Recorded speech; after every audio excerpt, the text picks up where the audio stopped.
ओम विश्वान् देव सवितर्दुरितानि परासो यद्भद्रं तन्नयाचु भद्रं कर्णैभिः शृणुयाम देवा भद्रं पश्येमाक्षभिर्यत्राः तिष्ठिरैरङ्गैस्तुष्टुवांसुरतनुर्भिर्व्यसीमहि देवहितमेदायुः। ओम वेदमेस्तुहि श्रोतां संप्रथम ऋग्वेद दशम मंडल के 90वें सूक्त की व्याख्या में प्रवेश करने जा रहे हैं। इस सूक्त में 16 मंत्र हैं। मंत्र नारायण देवता पुरुष, और इस सूक्त के प्रथम मंत्र का शीर्षक है पुरुष का स्वरूप। अब संबंधित मंत्र का सर्वप्रथम संस्कार पाठ हो जाए।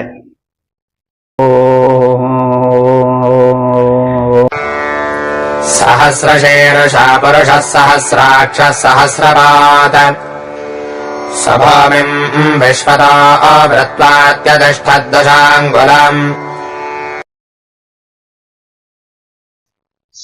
इस पुरुष सूक्त के पहले मंत्र में उस परम पुरुष की सर्वव्यापकता महत्ता का चित्रण है। यह पुरुष सूक्त बड़ा ही महत्वपूर्ण सूक्त है और चारों वेदों में इसकी उपस्थिति है। प्रायः सभी आयोजनों में पुरुष सूक्त का पाठ होता है। तो पहले हम जान लें कि पुरुष क्या है। तो पुरुष की व्याख्या तरह तरह से की गई है। पुरुषेते पुरुषः, जो पुर के भीतर स्थित हो, शयन कर रहा हो, वह पुरुष है। तो पुर जो है संपूर्ण ब्रह्मांड, अनंत ब्रह्मांड एक पुर है जिसमें परमात्मा शयन करता है। और पुर का अर्थ होता है पुरति अग्रे गच्छति इति पुरुषः। जो पुरति माने अग्रे, जो सबसे आगे चले, सबसे अग्रगण्य हो, वह पुरुष है। यह शब्दकोशीय अर्थ है। और पूर्यन्ते सप्त धातु भी पुरः, पूर्व है जिसमें 7 धातुएं परिपूरित हों। 7 धातुएं कौन हैं? रस, रक्त, मांस, अस्थि, मज्जा, वीर्य आदि। तो इन 7 धातुओं से परिपूरित शरीर में जो जीवात्मा रूप में रह रहा हो, वह पुरुष है। तो ये है परमात्मा क्या है, आत्मा क्या है, इस पर वैदिक युग से विचार अद्यावत हो रहा है। लेकिन उसकी अनंतता का, उसकी एक रूपता का अभी तक निश्चय नहीं हो पाया है और संभवतः आगे भी नहीं हो पाएगा, क्योंकि वह जो पुरुष है, परम पुरुष है, वह अनंत है। तो जिसका अंत ही नहीं है, उसका पार कैसे पाया जा सकता है? तो उस अनंतता को बोधगम्य बनाने के लिए ऋषि कह रहा है कि वह जो परम पुरुष है वह सहस्र शीर्षा, हजारों सिरों वाला है। तो यहां पर हजारों अनंतता का बोधक है। 999 के बाद आने वाला 1000 नहीं, वरन अनंत, जिसका अंत न हो, जिसकी संख्या का आकलन न हो सकता हो, वह अनंत है। तो उस परम पुरुष परमात्मा के जो सिर हैं वो सहस्र हैं, हजारों हैं, यानी अनंत हैं। सहस्राक्षा, वो जो परम पुरुष परमात्मा है, उसके हजारों आंखें हैं, यानी अनंत नेत्रों वाला है। सहस्रपात, वह परम पुरुष हजारों पैरों वाला यानी अनंत पैरों वाला है। तो अनंत का मतलब हुआ जिसका अंत न हो, उसको हम यूं कह सकते हैं कि संसार में जितने भी प्राणी हैं, जितने भी पुरुष हैं, उनके सिर, उनके नेत्र, उनके चरण आज सब उसी के सिर हैं, उसी के नेत्र हैं, उसी के चरण हैं।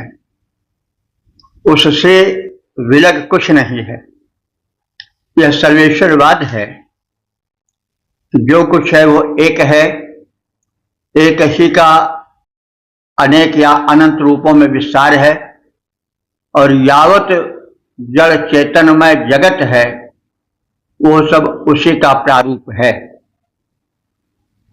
तो ऐसा वो परम पुरुष परमात्मा विश्वतः माने सभी ओर से, चारों ओर से वृत्वा इस ब्रह्मांड मंडल को घेर रखा है, और उनमें उसमें व्याप्त होकर अति अतिशत 10 अंगुलम, वो 10 अंगुल उससे आगे बढ़कर है परिमाण में, यानी इस संपूर्ण ब्रह्मांड गोलक को वह लपेटे हुए है। फिर भी वह 10 अंगुल उनसे बढ़कर है। तो यह अनंतता का बोधक है। ब्रह्मांड कितना विस्तृत है इसका अभी तक आज के विज्ञान ने भी स्पष्ट बोध नहीं प्राप्त कर सका है। कितने लोक हैं, कितने सूर्य हैं, कितनी पृथ्वियां हैं, ग्रह नक्षत्र हैं, इनकी गणना अभी तक नहीं हो सकी है। ब्रह्मांड का प्रसार कितना है, कहां तक यह ब्रह्मांड ग्रह नक्षत्रों के रूप में फैला हुआ है, इसका आकलन अभी तक नहीं हो सका है। तो वैदिक ऋषि बता रहा है कि ब्रह्मांड जितना भी विस्तृत हो, उन सबको उस परम पुरुष परमात्मा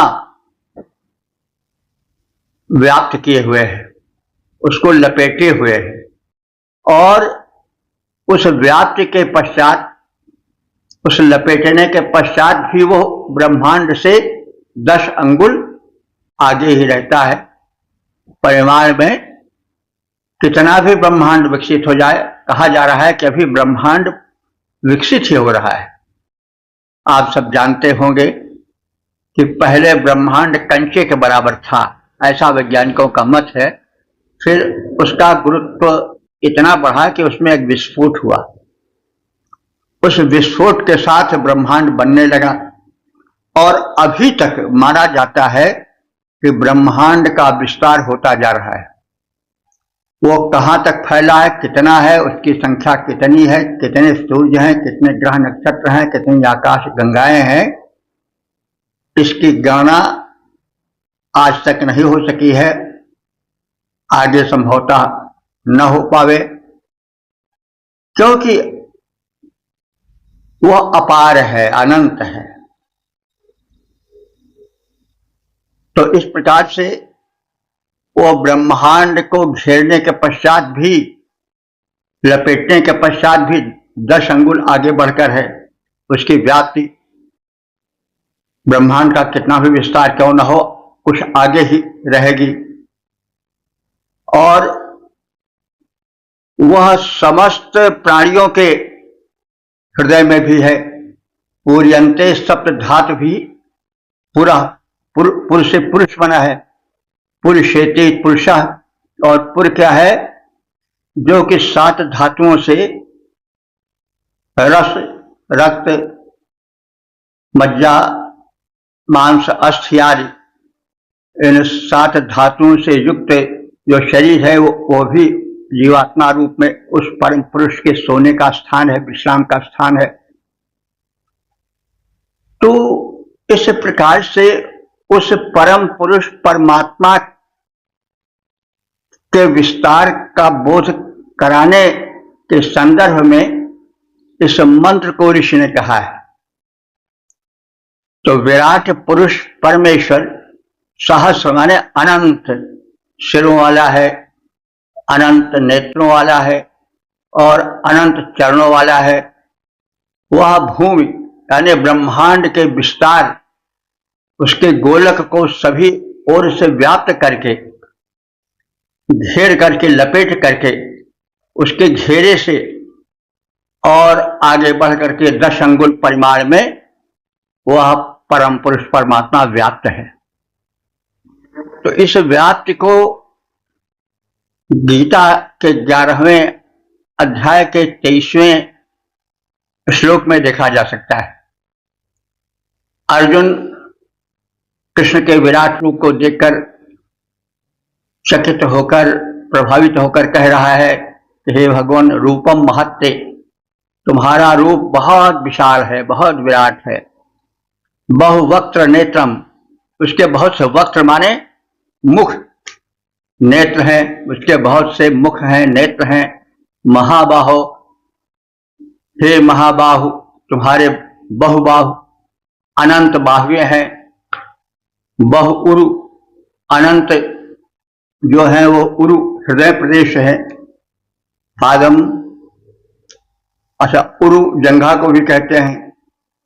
तुम्हारे बहुत से बाहें हैं, अनंत बाहें हैं, अनंत जंघा प्रदेश हैं, अनंत चरण हैं। बहुदरम, तुम्हारे अनंत उदर दिखाई पड़ रहे हैं। बहुदृष्टा, तुम्हारे अनंत दाढ़ें हैं। मुखमंडल हैं और अनंत कर हैं, चरण हैं, सब बड़े ही कराल हैं, विशाल हैं। दृष्टवा लोका प्रभृता, उस परम विशाल विराट रूप को देखकर संपूर्ण संसार व्यथित हो रहा है। उस विराट तत्व के आगे एक चकित होने के साथ ही साथ एक भय और व्यथा का भाव भी संसार में उमड़ रहा है। जब बड़ी विशाल चीज को कोई देखता है तो थोड़ी भय व्यथा भी होती है। कोई भयंकर सिंह को देख ले तो उसकी करालता के आगे भय भी होगा। तो जो बहुत कराल होता है, विशाल होता है, तो उसमें आश्चर्य का भाव भी जगता है और भय का भी भाव जगता है। वही कहा जा रहा है गीता में कि लोका प्रव्यथिता, सारे संसार के लोग व्यथित हैं। तथा अहम, और मैं भी व्यथित हो रहा हूं, चकित हो रहा हूं और भयभीत हो रहा हूं। यह गीता के 11वें अध्याय का 23वां श्लोक है। तो शीर्ष सहस, दृग चरण सहस में हुआ विराट पुरुष साकार। इस प्रकार उस परम पुरुष परमेश्वर का असीम विस्तार है। यद्यपि वह विराट इतना ब्रह्मांड पिंड व्यापित अपार, तो भी आगे बढ़कर रहता 10 अंगुल का उसका प्रसार। तो 10 अंगुल आगे बढ़कर है, कितना भी ब्रह्मांड विकसित हो जाए लेकिन उसको लपेट सकने में समर्थ है। और फिर उसके आगे 10 अंगुल उसका विस्तार अधिक मिलेगा। तो सहस शब्द जो है अनंतता का बोधक है। और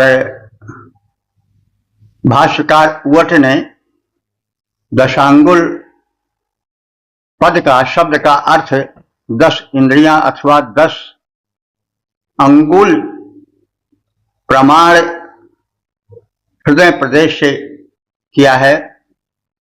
जो हृदय है वह 10 अंगुल विस्तार का है, तो 10 अंगुल विस्तार वाले हृदय में वो परमात्मा जीवात्मा रूप में व्याप्त है। तो इस प्रकार से हमने इसका अर्थ जाना। संसार में जितने नेत्र हैं, जितने चरण हैं, जितने मुख हैं, जितने कर्ण हैं, जितने अंग प्रत्यंग हैं, वे सब उसी परमात्मा के हैं जो अनंत हैं। वह अनंत ब्रह्मांड को लपेट कर छोटा नहीं पड़ता है, वरन कैसा भी विस्तार हो उसके आगे वो 10 अंगुल बढ़ा ही रहेगा। तो इस प्रकार से विराट स्वरूप का उस परम शक्ति परमात्मा के इस प्रथम मंत्र में चित्रण किया गया है। उसकी अनंतता का, उसकी व्यापकता की झलक दिखाने का प्रयास ऋषि ने किया है। तो इसका हम एक गीतात्मक प्रारूप भी देख लें। उस परम पुरुष परमेश्वर की महिमा अनंत गुण गण अपार, विस्तार अमित अतुलित प्रसार, सिर नयन चरण उसके हजार, अगणित चरणों से चलता वह ब्रह्मांड अखिल को नाप रहा, व्यापित त्रिलोक उसके द्वारा पूरित कर कार्य कलाप रहा। वह निज अनंत ज्योतिर्मय दृग से रहा सभी को है निहार। उस परम पुरुष परमेश्वर की महिमा अनंत गुण गण अपार, विस्तार अमित अतुलित प्रसार, सिर नयन चरण उसके हजार। इतना व्यापक, इतना विराट, इतना व्यापक, इतना विराट, इतना महान सक्षम स्वामी 10 अंगुल के हृदयांगन में करता विहार अंतर्यामी। यद्यपि जो इतना बड़ा कि पड़ जाता छोटा भूतल प्रसार, उस परम पुरुष परमेश्वर की महिमा अनंत गुण गण अपार, विस्तार अमित अतुलित प्रसार, सिर नयन चरण उसके हजार। ओम 1092 देवता पुरुष शीर्षक पुरुष की विराट व्याप्ति और संबंधित मंत्र का सर्वप्रथम सत्तर पाठ हो जाए।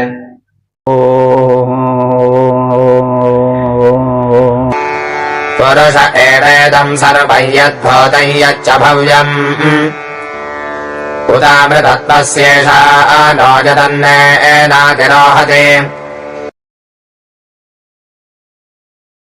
इस दूसरे मंत्र में यह कथित है कि यह समस्त दृश्यमान जगत किसी निराकार, किसी विराट का साकार रूप है और प्रत्येक पदार्थ की सृष्टि के विकास और संचालन में उसकी महत्वपूर्ण भूमिका है। अतएव निराकार और साकार उभय कोटि में उस परम शक्ति का, परम पुरुष का विस्तार है।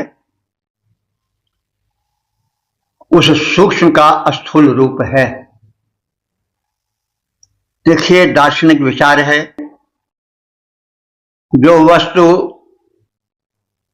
है वही प्रकट होगी, जो नहीं है वो नहीं प्रकट होगी। ना सतो विद्यते भावा ना भाव विद्यते सतः। जो असत है वो कभी होगा नहीं, जो सत है वो कभी विनष्ट नहीं होगा। सूक्ष्म रूप में रहे, स्थूल रूप में रहे, उसकी सत्ता अवश्य है।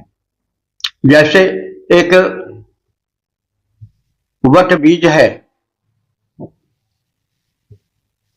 उस वट बीज में वट वृक्ष का विशाल प्रारूप छिपा है, लेकिन बीज में वह दिखाई नहीं पड़ता है बीज में सिमटा हुआ, सूक्ष्म है। वही सूक्ष्म स्थूल रूप में हो जाता है। यह बात हमें समझना चाहिए।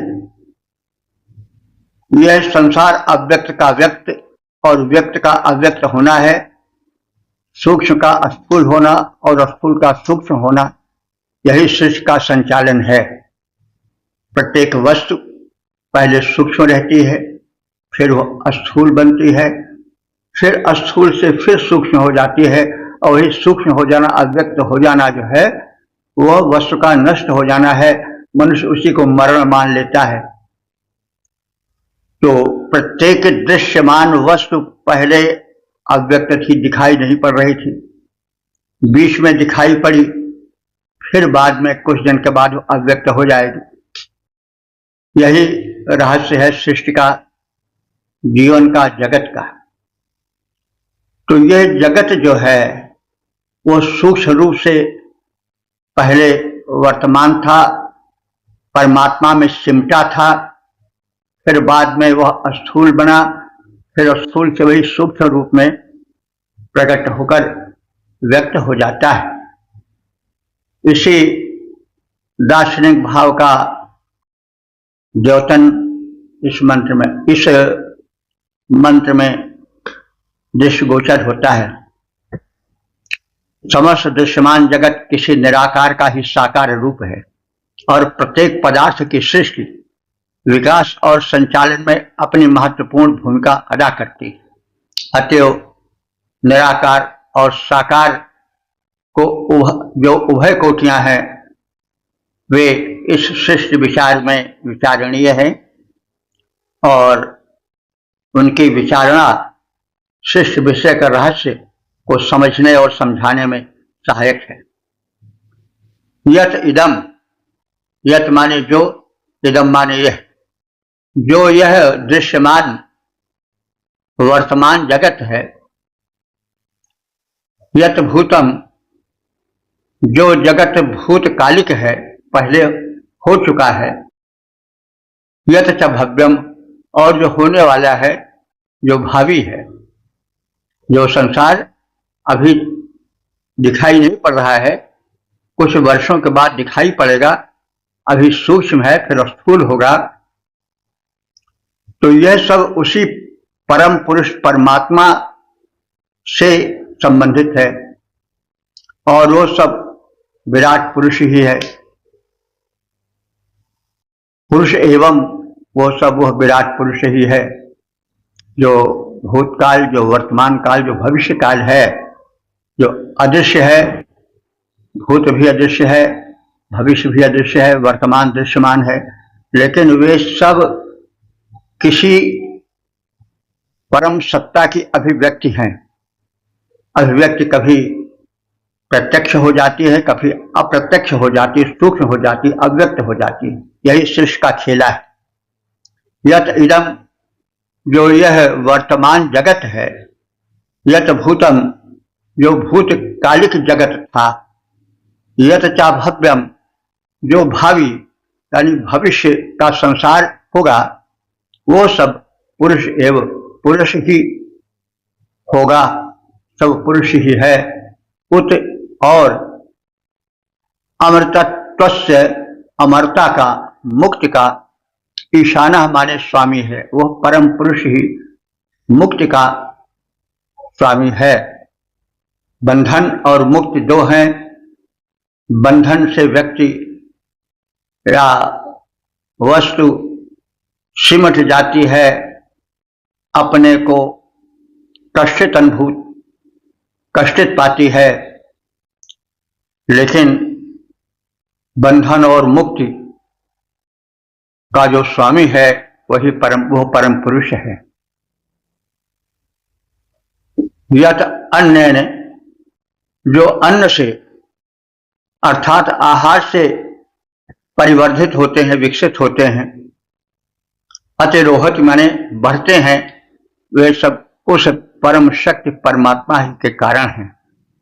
और जो बिना आहार के हैं, जड़ हैं, निष्प्राण हैं, वे सब भी उसी की ही अभिव्यक्ति हैं। जो वर्तमान में दृश्यमान है जो भूतकाल में था अब दृश्यमान नहीं है, और जो भविष्य काल में होगा उन सब का कारण वह विराट पुरुष है, परम पुरुष परमात्मा है। वह पुरुष अमरत्व का स्वामी है, मुक्ति यानी बंधन से, अनेक प्रकार के माया मोह और कष्टों के बंधन से मुक्ति दिलाने वाला वही है। और वे पदार्थ जो अन्न अर्थात आहार के आधार पर विकसित होते हैं वो भी वही विराट पुरुष है। और जो अपनी कारणावस्था में या अव्यक्त अवस्था से कार्यावस्था में व्यक्तावस्था में आए हैं वे सब वही है, परम पुरुष का ही प्रारूप है। यानी उससे बाहर अलग होकर के कुछ भी नहीं है, सब उसी का प्रारूप है। चाहे वो भूतकाल का रहा हो, चाहे वर्तमान का हो, चाहे भविष्य का हो, सब उसी की व्यक्त और अव्यक्त अवस्था का खेल है। सृष्टि के रहस्य को इस रूप में जानो।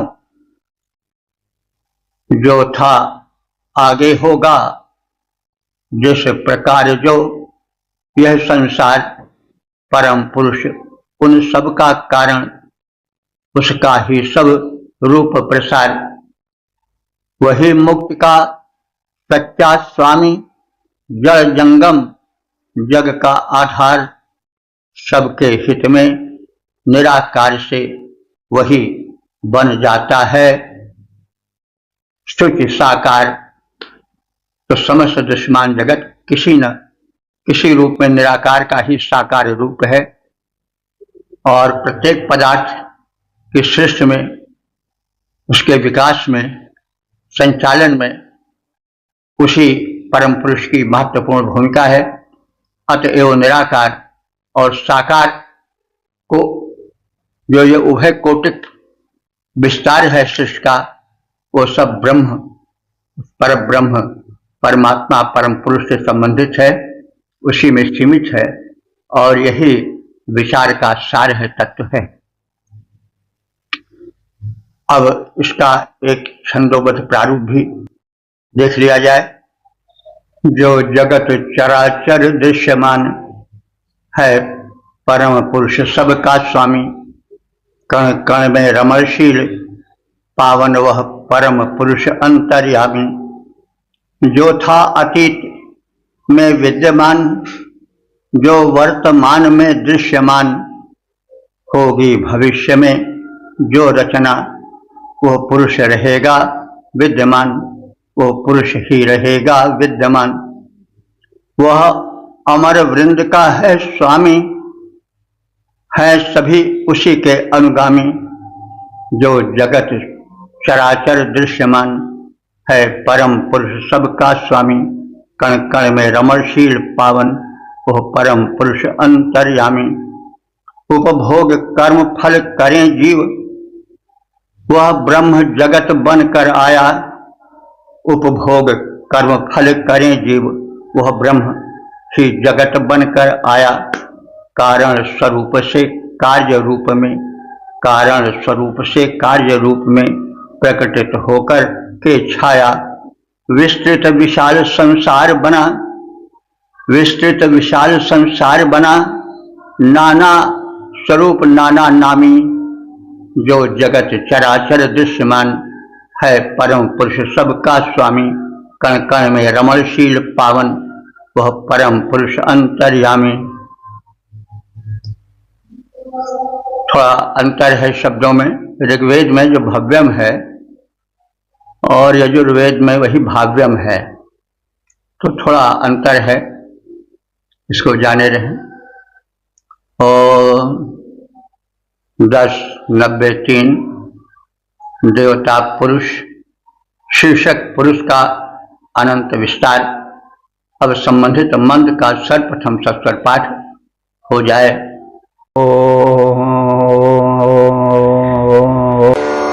एतावानस्य महिमातो ज्यायांश्च पौरुषः पादोऽस्य विश्वा भूतानि त्रिपादस्यामृतम् दिवे। दूसरे मंत्र में बताया गया था कि इस भूतल पर चराचर रूप में जो भूतकाल में था, वर्तमान में है और भविष्य में होगा, वो सब उसी परमात्मा का ही रूप है। लेकिन इस तीसरे मंत्र में ऋषि बताना चाहता है कि यह न समझ लिया जाए कि बस यह ब्रह्मांड केवल इस पृथ्वी तक ही सीमित है। इसका विस्तार अनंत है और उस परम पुरुष का एक अंश मात्र है यह धरातल जिस पर हम रह रहे हैं। तो एतावन माने यह सब जो हम इस भूमंडल पर देख रहे हैं, अस्य महिमा, वो सब उसकी ही महिमा है। जायम, लेकिन इस भूतल से अधिक श्रेष्ठ उसका विस्तार है। पादः माने चतुर्थांश, यह भूतल का जो विस्तार है वो उस परम पुरुष के विस्तार का चौथा अंश है, यानी लघु अंश है, समझ लें, क्योंकि ब्रह्मांड तो अनंत है, इसका विस्तार अभी तक कोई नाप नहीं सका है कहाँ तक है। तो चतुर्थांश से केवल 1/4 ही नहीं बल्कि अनंत समझना चाहिए। तो यह भूतल जिसका हम अध्ययन करते हैं, जिस पर हम शोध कर रहे हैं, जिसको हम बहुत कुछ समझे हैं, वो तो उस परमात्मा की अभिव्यक्ति का केवल चौथा अंश है, लघु अंश है। विश्व माने संपूर्ण, भूतानि माने प्राणी मात्र, त्रिपात 3/4 अमृतम अविनाशी रूप से दिव्य माने द्विलोक में है। यानी जो 3/4 भाग है वो तो द्विलोक में है। हमारे भूलोक में तो उसका 1/4 ही विस्तार है, यानी लघु विस्तार इस भूतल पर है और व्यापक विस्तार उसकी रचना का अनंत ब्रह्मांड में है।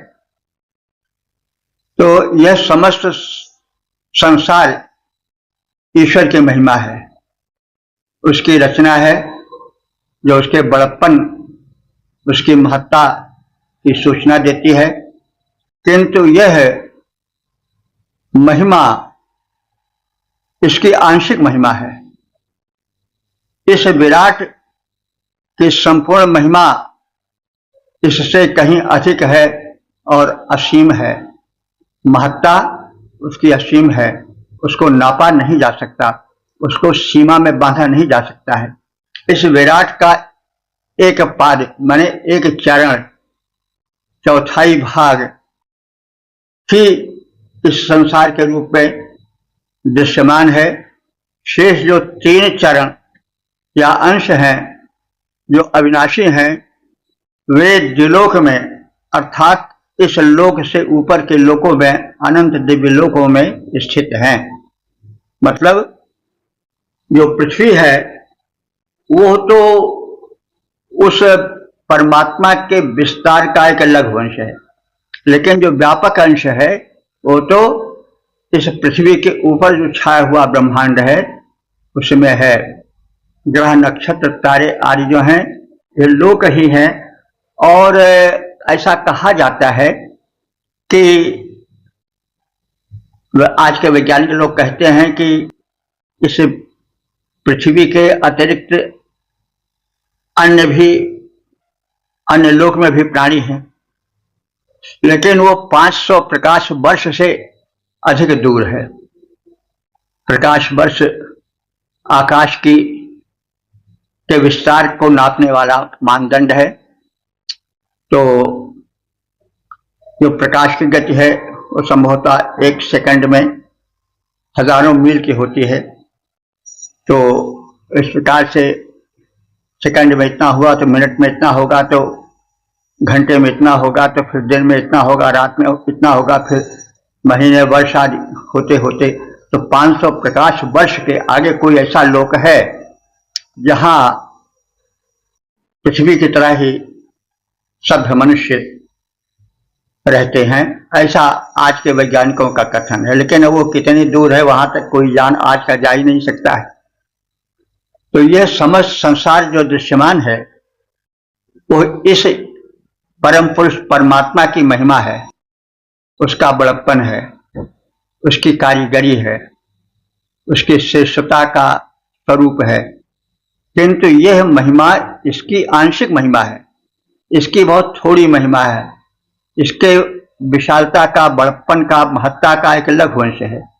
इस विराट की संपूर्ण महिमा इससे कहीं अधिक है और वह असीम है, सीमा में उसको नहीं बांधा जा सकता है। इस विराट का एक चरण या एक अंश तो यह संसार है, शेष 3 अंश अविनाशी हैं और वे द्विलोक अर्थात अनंत दिव्य लोक में स्थित हैं, जो ब्रह्मांड का व्यापक विस्तार है, ग्रह नक्षत्रों के रूप में वहां कहीं है। तो हम इसी पृथ्वी में रहकर इसी को बहुत मानकर इसी के भूमि के लिए अंगुल अंगुल के लिए लड़ झगड़ रहे हैं और बहुत कुछ मान रहे हैं। लेकिन यह समझो कि यह व्यापक ब्रह्मांड बहुत है, असीम है, उसकी सीमा नहीं है, अनंत है। तो और सब पुरुष की अभिव्यक्ति है, परमात्मा की अभिव्यक्ति है, उसी की रचना है। हम देख रहे जो इस जग को, हम देख रहे जो इस जग को, वह इस विराट का अंश मात्र है। महिमा इसकी है बहुत बड़ी, अतुलित, असीम, अति श्रेष्ठ गात्र है। ऊपर द्विलोक में 3 अंश, बस चतुर्थांश ही भू पर है। रूप असीमित उस विराट का अद्वितीय है, अजर अमर है। रूप असीमित उस विराट का अद्वितीय है, अजर अमर है। ऋषि ने यह बताना चाहा है कि हम मानव का आवास जो यह भूमंडल है वो तो उस विराट पुरुष का एक बहुत छोटा सा अंश है। उसका जो अनंत विस्तार है वह अनंत ग्रह नक्षत्रों में, महाकाश में विस्तृत है। अनंत ब्रह्मांड में उसके स्वरूप का अनंत विस्तार है। ब्रह्मांड की अनंतता और उस अनंतता से बढ़कर विराट की अनंतता का बोध ऋषि का ध्येय है। वह उस परम पुरुष की विराटता को इस विराट रचना के माध्यम से बताना चाहता है। जब उसकी रचना इतनी बड़ी है तो रचनाकार कितना महान होगा, यह ध्येय है ऋषि का। ओम 10, 90, 4 देवता पुरुष, शीर्षक पुरुष का अनंत विस्तार।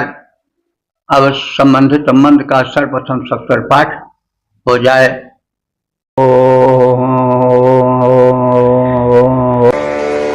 श्रीपादोर्ध्व उदयेत् पुरुषः पादोऽस्येह भवत्पुनः ततो विश्वं व्यक्रामत्साशनानशने अभि। इस चौथे मंत्र में उस परम पुरुष का जड़ चेतन इन 2 रूपों में विकास हुआ। पहले तो उसने एक धरातल के रूप में इस धरती की रचना की, पश्चात उसमें जीव जगत का विस्तार हुआ। जड़ चेतन जगत फैला, भोजन करने वाले चेतन प्राणी और न भोजन करने वाले अचेतन जड़ जगत उसी की कारामात है। और इस प्रकार से उसने अपने को विविध रूपों में विस्तृत किया इस भूतल पर। लेकिन उसका विस्तार ही तक नहीं समझना चाहिए। वह परम पुरुष अगणित विस्तार वाला है। उसका विस्तार महाकाश के व्यापक प्रारूप में दृश्यमान है। त्रिपाद पुरुष, उस पुरुष का एक चरण ही इस धरती के विकास में संलग्न है। उसके 3 चरण तो ऊर्ध्व माने पृथ्वी से ऊपर के लोकों में क्रियाशील हैं। इस मर्त्य लोक में पुनः पुनः बार बार अभवत माने वह परम पुरुष भिन्न भिन्न रूपों में व्यक्त और अव्यक्त होता रहता है। विश्वंग माने विविध रूपों वाला होकर वही एक परम पुरुष परमात्मा भिन्न भिन्न रूपों में प्रकट होता है। चारों ओर से वह व्याप्त है, वही सब कुछ है। वही शासना असने, वे प्राणी जो कि असन माने भोजन करते हैं, जीवित हैं, वे भी उसी के प्रभाव से हैं। और जो बिना भोजन किए हुए रहते हैं जैसे पाषाण आदि, वे सब भी उसी की अभिव्यक्ति हैं। और यह संपूर्ण जगत जो है साकार और निराकार, व्यक्त और अव्यक्त तथा जड़ और चेतन रूप में विभक्त है, जो उसके ही क्रियाकलाप का एक प्रारूप है, एक अंश। विराट पुरुष के 3 चरणों का प्रसार तो पृथ्वी लोक से ऊपर के लोकों में है, क्योंकि ब्रह्मांड व्यापक है, धरती उसका एक लघु अंश है। तो उस परम पुरुष की कलाकारिता, उसकी संरचना का व्यापक विस्तार तो ऊर्ध्व लोकों में है। उसका 4था चरण यानी थोड़ा सा अंश इस पृथ्वी लोक में क्रियाशील है। और इस भूलोक में 2 प्रकार के वस्तु जाल वस्तुओं के प्रारूप पाए जाते हैं। एक वह जो कि आहार करने वाला है, जैसे मनुष्य, पशु, पक्षी आदि। और दूसरे वे पदार्थ जो कि आहार नहीं करते हैं, जैसे पाषाण आदि, सरिता, सागर आदि। तो इस प्रकार से चेतन और जड़ पदार्थों के रूप में वह परम शक्तिमान परम पुरुष परमात्मा ही विविध रूपों में विकसित है और वही क्रियाशील है। उसी से इस ब्रह्मांड में, इस भूलोक में सक्रियता है, उसी का व्यापक विस्तार है। तो सर्वेश्वरवाद यहां पर है। सर्वेश्वरवाद दर्शन की वो धारा है जिसमें ये हमारा जाता है कि वो परम शक्ति जो है वह भिन्न भिन्न रूपों में, जड़ चेतन रूपों में प्रकट होकर आई है, उसके अतिरिक्त और कुछ नहीं है। उस विराट के 3 पदों का ऊर्ध्व लोक में है संचार। 4था चरण धरा पर जिसमें होता रहा विकास प्रसार। जड़ चेतनमय जीव जगत में बटा हुआ इसका विस्तार जड़ जंगममय द्वंद्व रूप में विकसित दिख रहा संसार। यह मंत्र स्पष्ट करता है कि पहले पिंड रूप में पृथ्वी थी, फिर जड़ जंगम द्वंद्वमय संसार में विविध प्रकार की जीव जगत का विस्तार हुआ। शीत उष्ण में ऋतुओं का प्रभाव हुआ और जीव जगत का विविध रूपों में प्रसार हुआ। तो इसमें हम विकासवाद का रूप देखें तो देख सकते हैं। पहले केवल एक पिंड था, पिंड से फिर जड़ चेतन वस्तुओं के संचार की भूमिका बनी। उसके पश्चात फिर जड़ और चेतन के दृश्यमान रूप हुए, सबका एक प्रारूप हुआ और द्वंद्वमय संसार का विस्तार हुआ, उसका रचना क्रम चला। हम देखते हैं कि संसार द्वंद्वमय है, एक वस्तु दूसरे का आहार है। जो शाक पात आदि हैं वो सब जो शाकभक्षी हैं उनके लिए हैं, और जो मांसभक्षी हैं उनके लिए हिरण आदि की व्यवस्था है। तो ये सब एक व्यवस्थित जो क्रम चला है वो सब उसी परम पुरुष का क्रीड़ा क्षेत्र है, और सब उसी की एक व्यवस्था है। ओम 10, 90, 5 देवता पुरुष विषय विकास का प्रारूप अब संबंधित मंत्र का सर्प पाठ हो जाए।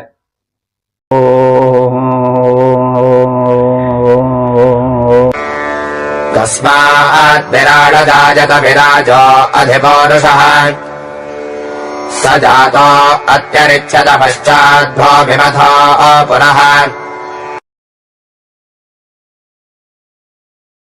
इस 5वें मंत्र में सृष्टि विकास का क्रम दिखाया गया है, कैसे क्रमिक रूप से क्रमशः धरती में जीवन का विकास हुआ, इसकी झलक है।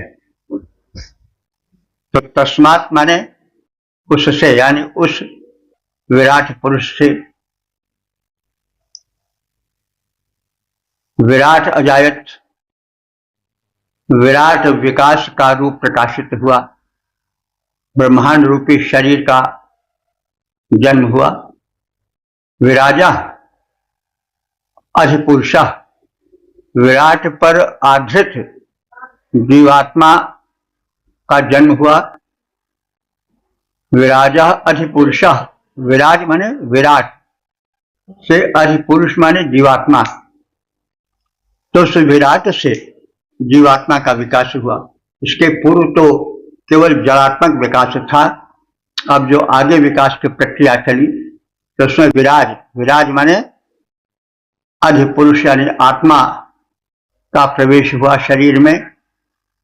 सह जाता अतिरिच्यत, वह उत्पन्न होते ही विभक्त होने लगा, विकसित होने लगा। जड़ चेतन यानी पशु पक्षी जो हैं और मनुष्य, द्विपद चतुष्पद और पक्षवृंद, तो ये सब इस ब्रह्मांड यानी इस पृथ्वी के प्रारंभिक प्रारूप के निश्चित हो जाने पर विकास इनका होने लगा, और भिन्न भिन्न प्रकार के प्राणी जगत दृष्टिगोचर होने लगे। द्विपद रूप में, जैसे मनुष्य द्विपद है, चतुष्पद रूप में जैसे सिंह, व्याघ्र, गाय, भैंस, हिरण आदि चतुष्पद हैं, इनका विकास हुआ।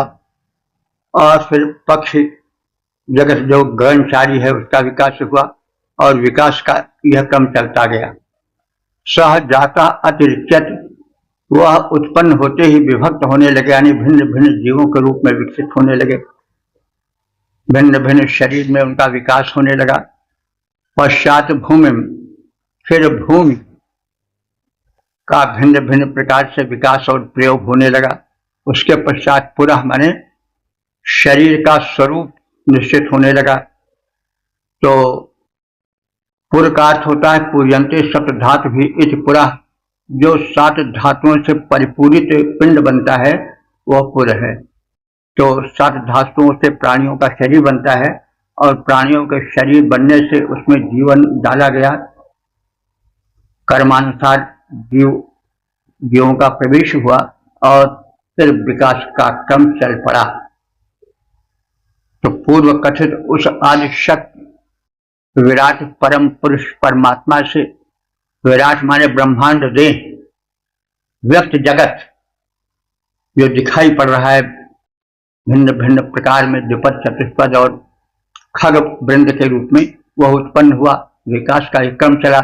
ब्रह्मांड देह का आश्रय लेकर उससे पुरुष जीवात्माएं उत्पन्न होने लगी, वे उत्पन्न होते ही विभक्त होकर विकसित होने लगे भिन्न भिन्न रूपों में। सिंह, व्याघ्र, श्रृगाल, गाय, भैंस, सर्प आदि के रूप में, और पशु पक्षी रूप में धीरे धीरे विकास होने लगा। अर्थात देव, दानव, मानव, पशु पक्षी, जलचर, थलचर आदि रूपों में और उनसे संबंधित शरीरों के रूप में सृष्टि का विकास क्रम चल पड़ा। उसने भूमि रचना के बाद सप्त धातुमय शरीरों की रचनाएं हुई और इस प्रकार से क्रमशः इस धरातल पर उस परम पुरुष के कारण से विकास का क्रमशः प्रारूप चलने लगा। उस परम विराट ब्रह्म द्वारा ब्रह्मांड देह उत्पन्न हुआ। ब्रह्मांड पिंड से जीवात्मोत्पत्ति, ब्रह्मांड पिंड से जीवात्मोत्पत्ति कृत्य तभी प्रारंभ हुआ। कर्मानुसार तन में विभक्त बहुत जीव जगत की सिद्धि हुई। अनगिनत योनियों में बंटकर भूतल पर रचना वृद्धि हुई। तो इस प्रकार से एक क्रमशः विकास का क्रम चल पड़ा। जीव जगत में भिन्न भिन्न कोट के पशु पक्षी में विभक्त हुआ रचना का यह क्रम, और उस परम पुरुष के ही खेला सब है। उसी के कारण भूतल बना, भूतल पर वातावरण बना, वातावरण से भिन्न भिन्न जीवों की जलचर, थलचर, नभचर के रूप में हुई, द्विपद, चतुष्पद आदि रूप में हुई। तो यह विकास का क्रम चल पड़ा। अब हम देखते हैं कि जो विकास की परिभाषा की गई है आज के विज्ञान में, वो इससे प्रभावित समझ पड़ती है। और यह वैज्ञानिक विकास क्रम चिंतनीय है, विचारणीय है और इसकी वैज्ञानिकता द्रष्टव्य है। ओम 10:90 से देवता पुरुष शीर्षक यज्ञ का आधार पुरुष। अब संबंधित मंत्र का सर्वप्रथम सत्सर पाठ हो जाए।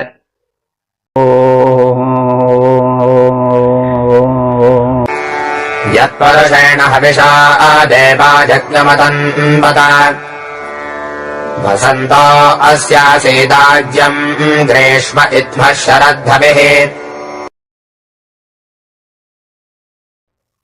इस छठे मंत्र में अब सृष्टि के विकास को यज्ञ का रूपक दिया जा रहा है और परम पुरुष जो इस सूक्त का देवता है उसको उस यज्ञ के विकास में आधार बनाया गया है, रूपक है और यज्ञ का रूपक दिया गया है विकास क्रम को। यत माने जब देवों ने पुरुषेण हविषा विराट पुरुष रूप हवि द्वारा यज्ञम अतन्वत सृष्टि रचना रूपी यज्ञ को संपन्न किया। अस्य इस यज्ञ का वसंत आज्ञा, वसंत जो है आज ही हुआ, आज माने घृत, वसंत ऋतु घृत बना। ग्रीष्म इधमा, ग्रीष्म ईंधन बना और शरत हवि, शरद ऋतु हव्यान्न बने। तो यज्ञ में क्या होता है, घृत का प्रयोग होता है और ईंध माने लकड़ी का प्रयोग होता है जिससे प्रज्वलन होता है यज्ञ वेदी में, और फिर हव्यान्न चढ़ाया जाता है। तो क्या यानी कौन सी चीज घृत है, कौन सी वस्तु अभियान है और यज्ञ के प्रारूप में कौन सी वस्तु क्या है इसको बताया जा रहा है कि यत जब देवादेवों ने पुरुषेण हविषा पुरुष रूपी हवि द्वारा, पुरुष दोनों ही परम पुरुष को हवि बनाया गया, यज्ञ मतन्वत यज्ञ का विस्तार किया। तो जब दैवी शक्तियों ने उस परम पुरुष को आधार बनाकर सृष्टि का विकास प्रारंभ किया, तो इस यज्ञ में वसंत आज्ञा, वसंत ऋतु जो है आज माने घृत के रूप में प्रस्तुत हुआ, और ग्रीष्म इधमा, ग्रीष्म ऋतु जो है वो समिध के रूप में, ईंधन के रूप में प्रयुक्त हुआ।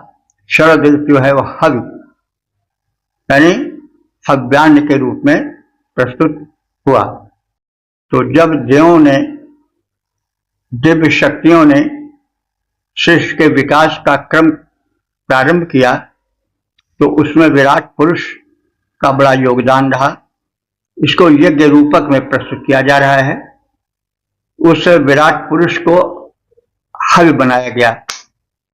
सृष्टि रचना रूपी यज्ञ का प्रारंभ हुआ, तब उसमें बसंत ऋतु घृत बना, ग्रीष्म ऋतु समिध यानी ईंधन बना, तथा शरद ऋतु हविष्यान्न की भांति प्रयोग में लाया गया।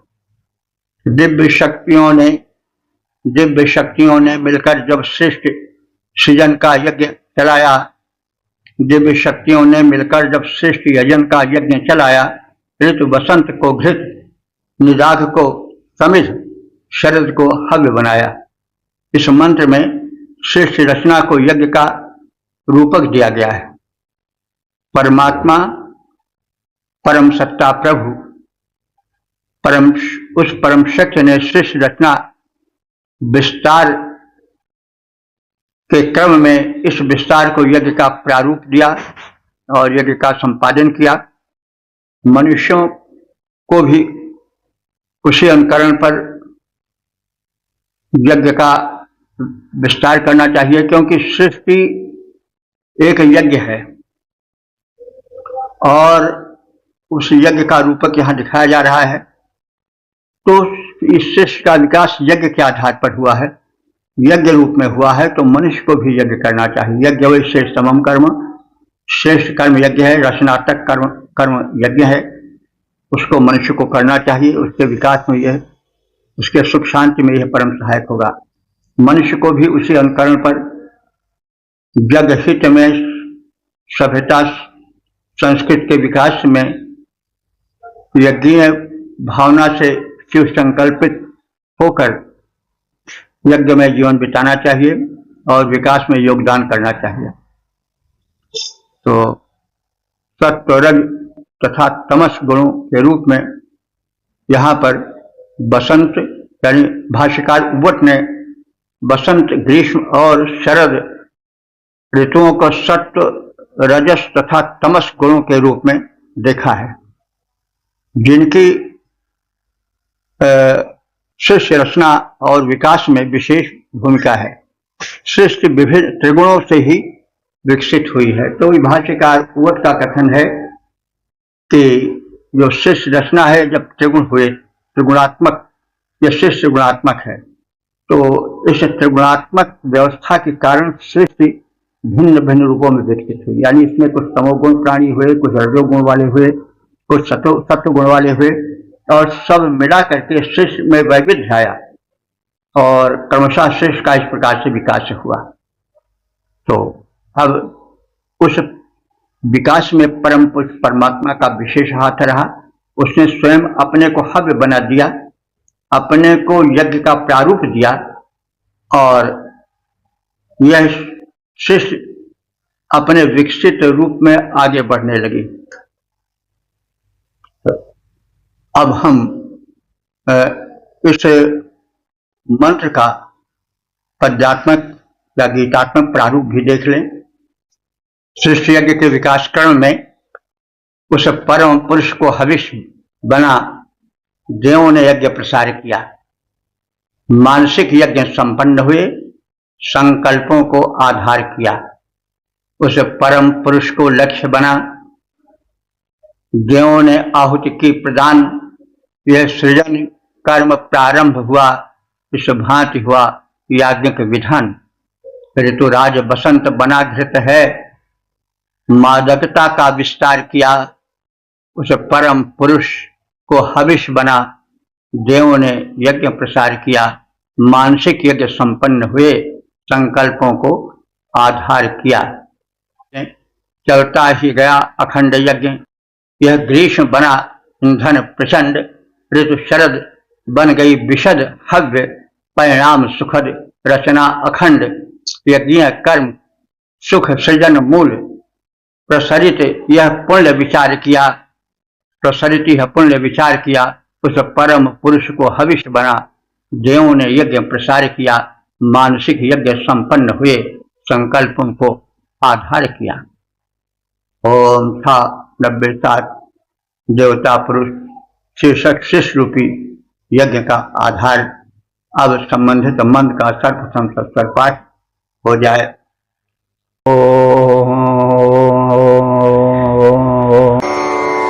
तैयज्ञम् बर्हिषि प्रोक्षन् वरसञ्जातमग्रतः तेन देवा अजजन्त साध्यार्षयश्च ये। इस 7वें मंत्र में उस परम पुरुष परमात्मा को यज्ञीय रूप में पशु बताया गया है। और जैसे यज्ञ होता है तो पशु की एक भूमिका होती है, वैसे इस श्रेष्ठ विकास के रूपक में उस परम पुरुष परमात्मा की विशेष भूमिका है। यह सब रूपक है, याज्ञिक प्रक्रिया है, इसे सत्य नहीं समझना चाहिए, बस से इसे नहीं जोड़ना चाहिए। तो पशु रूप में उस परम पुरुष परमात्मा को यज्ञीय विकास क्रम में देखा गया। शिष्य के यज्ञीय विकास क्रम में पशु माना गया। जैसे सामान्य यज्ञ में पशु का बड़ा स्थान होता है, वैसे इस श्रेष्ठ यज्ञ में उस परम पुरुष परमात्मा का प्रधान स्थान रहा है। तो पशु किसे कहते हैं? पश्यति अविशेषेण इति पशु, जो सबको समान दृष्टि से देखे, किसी में कोई विशेषता लगाकर न देखे, वो पशु है। तो पशु चाहे प्रधानमंत्री हो, राजा हो, महाराजा हो, कोई हो, उसको और अन्य व्यक्तियों को समान दृष्टि से देखता है। किसी सम्राट को भी वो उसी दृष्टि से देखता है, जिस दृष्टि से एक रंग को देखता है। तो इसलिए पश्यति अविशेषेण पशु, जो बिना किसी विशेषता लगाए समान रूप से देखे, वो पशु है। तो परमात्मा को यहाँ पशु बताया गया है। यज्ञ में पशु का स्थान होता है और उसका प्रोक्षण किया जाता है, जल से जल का छिड़काव करके उसको पवित्र बनाया जाता है। तो वही सब इसमें दिखाया गया है। तम अग्रतः जातम यज्ञम पुरुषम, उस प्रथम उत्पन्न हुए यज्ञ पुरुष को बर्हिष प्रोक्षण पशुवत, बर्हिष माने कुश के माध्यम से जल छिड़काव करके पहुंचा गया। अग्रतः आगे यानी सर्वप्रथम, अयजंत उसका यजन किया गया। साध्या सृष्टि उत्पत्ति के साधनभूत प्रजापति ने इस क्रिया को बड़ी कुशलता से संपन्न किया। सर्वप्रथम सृष्टि के पूर्व उत्पन्न हुए उस यज्ञ पुरुष परमात्मा को सृष्टि रूप यज्ञ कर्म का आधार बनाया गया। उस मानस यज्ञ में उस पुरुष रूप पशु पर देवों ने जल छिड़का। यौं प्रोक्षण क्रिया जो यज्ञ का एक अंग है, उसे संपन्न किया गया। उस प्रोक्षित पुरुष रूप पशु से श्रेष्ठ उत्पत्ति के साधन भूत प्रजापति ने भी मंत्र दृष्टा ऋषियों ने उस श्रेष्ठ यजन कर्म में भाग लिया। मंत्र के रूपकात्मक कक्ष में पुरुष को रचना का आधार माना गया है और यह एक रूपक है और जिसे यज्ञ का प्रारूप दिया गया है। यज्ञ व श्रेष्ठतम कर्म, श्रेष्ठतम कर्म होने के कारण इस परमात्मा पर टिकी हुई रचना प्रक्रिया को प्रकट करने की एक चेष्टा है। सृष्टि पूर्व जो यज्ञ पुरुष उत्पन्न हुआ, सृष्टि पूर्व जो यज्ञ पुरुष उत्पन्न हुआ, उसके ही माध्यम से अग्रिम सृष्टि कर्म संपन्न हुआ। मानस श्रेष्ठ यज्ञ में उसका पशुवत बड़ा महत्व हुआ। प्रजापति तथा ऋषि देवों से विकसित रचना तत्व हुआ। तो यह मंत्र रूपक है। श्रेष्ठ कर्म एक विराट यज्ञ है। परम पुरुष यज्ञ रूप है। पशु रूप में उसे रखा गया है। पशु का अर्थ होता है पश्यति अविशेषण इति पशु, जो समदर्शी हो, एक दृश्य से सबको देखता हो, जिसके दृश्य में राजा रंग का भेद न हो, वह पशु है। तो परमात्मा पशु है और वह जो है वह किसी प्रकार के भेदभाव से विलग है। साथ ही साथ श्रेष्ठ यज्ञ का आधार है। यह कथन अभिव्यक्ति को पाए है। यही श्रेष्ठ यज्ञ का मुख्य घटक है। पशु भी है और जो साथ हैं, जो यज्ञ के अन्य घटक हैं, वे इस श्रेष्ठ यज्ञ में अपना पूर्ण सहयोग किए हैं और इस प्रकार से सृष्टि यज्ञ यानी संसार की रचना को आगे बढ़ाया गया। उसे पूर्ण करने का एक क्रम चल पड़ा। ओ 10, 90, 8 देवता पुरुष श्रेष्ठ यज्ञ का विकास क्रम। अब संबंधित मंत्र का सर्वप्रथम सप्तर पाठ हो जाए।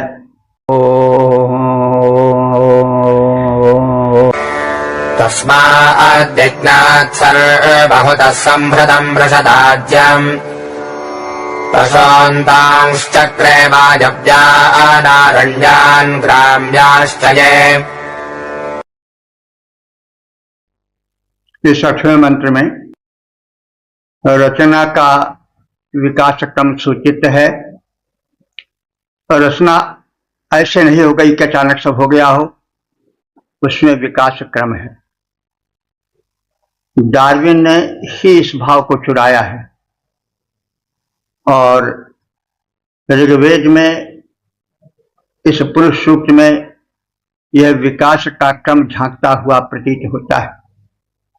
तस्मात् सर्वभूतः यज्ञात्, उस सर्वभूत यज्ञ में यानी जिसमें सर्वस्व आहुति बना दिया गया हो, उस बलिदानी यज्ञ में पृषद माने दही, आज्यम माने घृत, संभृतम माने प्राप्त हुआ, उत्पन्न हुआ।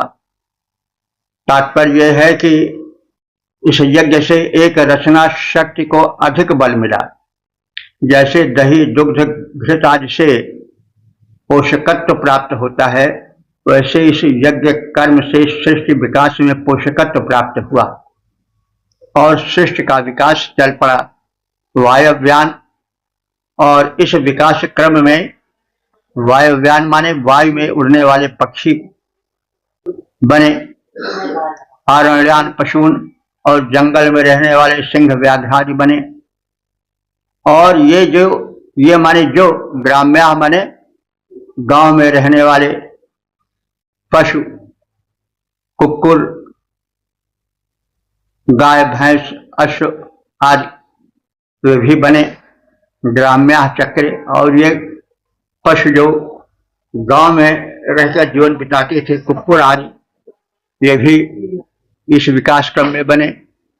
तो उस सर्वभूत यज्ञ में दही से युक्त घी अर्थात पोषक शक्तिपद सार तत्व उत्पन्न हुआ। यज्ञ से एक विकास होता है, शक्ति उत्पन्न होती है, एक ऊर्जा उत्पन्न होती है। उस ऊर्जा से विकास को बल मिला। वायु या अंतरिक्ष में विचरणशील जीव, पक्षी आदि की सशक्त उत्पत्ति हुई। जंगलों में रहने वाले सिंह, व्याघ्र आदि भी सत्ता में आए। पशु, सामान्य पशु, हिरण आदि भी इस यज्ञ के बल से, श्रेष्ठ यज्ञ के कारण उत्पन्न हुए। और इनके अतिरिक्त गांव में रहने वाले गाय, घोड़े, कुक्कुर आदि हैं, वे भी इस श्रेष्ठ यज्ञ के कारण हुए, जिसमें सब कुछ बलिदान हुआ, जिसमें सब कुछ बलिदान हुआ, जो ऐसा यज्ञ महान हुआ। उस श्रेष्ठ यज्ञ में बलप्रद पोषक तत्वोत्पाद प्रधान हुआ। उस श्रेष्ठ यज्ञ में बलप्रद पोषक तत्वोत्पाद प्रधान हुआ, जिसके बल पर नभ, चर, वन, चर, खग, मृग, विरचित समक्ष आए। वे भी पशु रचित हुए, जो पालतू बने, गांव में दिखलाए